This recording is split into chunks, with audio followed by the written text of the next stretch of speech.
First of all, let me preface this by saying I believe Michael Jordan is the greatest player of all time, one of one. But he was far from perfect, and when you dig into some of his history, you realize he was human as much as he was the GOAT. So today, we're going to look at 5 surprising players that have winning records against Michael Jordan. But before I get into that, please like and subscribe to the channel. Closing in on 1K subs and can't do it without you. Also, if you enjoy podcasts, check out myself and Big Nige over on our other channel, the GOATcast podcast. Now, I try to get guys with at least a decent sample size, and most already know the main players like Isaiah Thomas, those Detroit Pistons, and Larry Bird and those Boston Celtics had his number early on. Plus, there's those Wizards years where old Mike and that young team had their struggles. So let's get to number 1, Hakeem Olajuwon.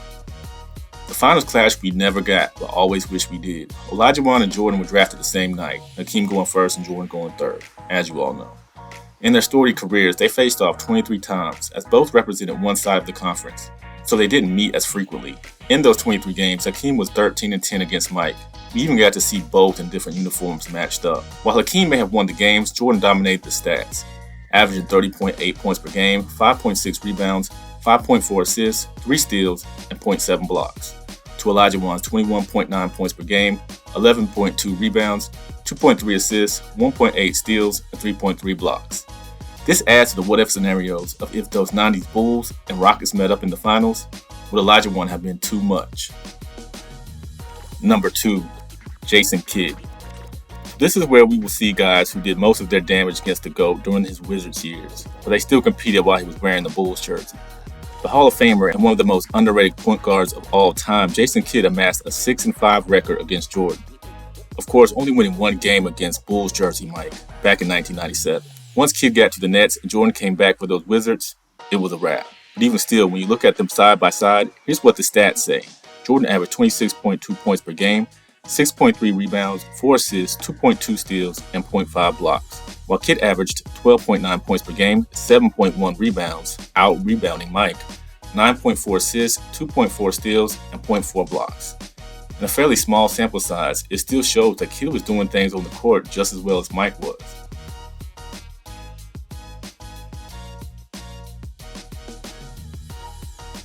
Number 3, Ben Wallace. I'm sure some remember, but before he was the man for the Pistons, Wallace was a Washington Bullet, or as they have become, Washington Wizard. Wallace faced off against the great 8 times in his career, twice while Jordan was a Bull, getting beat both games. Once he got to Detroit though, and Mike put on that Wizards jersey, it was a different story. Out of the 8, Wallace was 5-3 against Mike. Their averages though, well, here you can see them.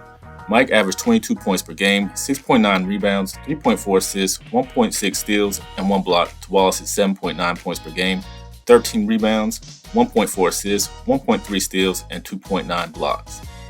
Of course, Wallace was much more known for his defense, so those numbers might not jump out to you, but we all know he finished his career as a Hall of Famer. Number 4, Kevin Garnett. While Garnett's praise of Jordan sometimes varies these days, you could tell he had a respect for him. Another guy that was able to play Bulls Jordan who benefited from playing him on the Wizards.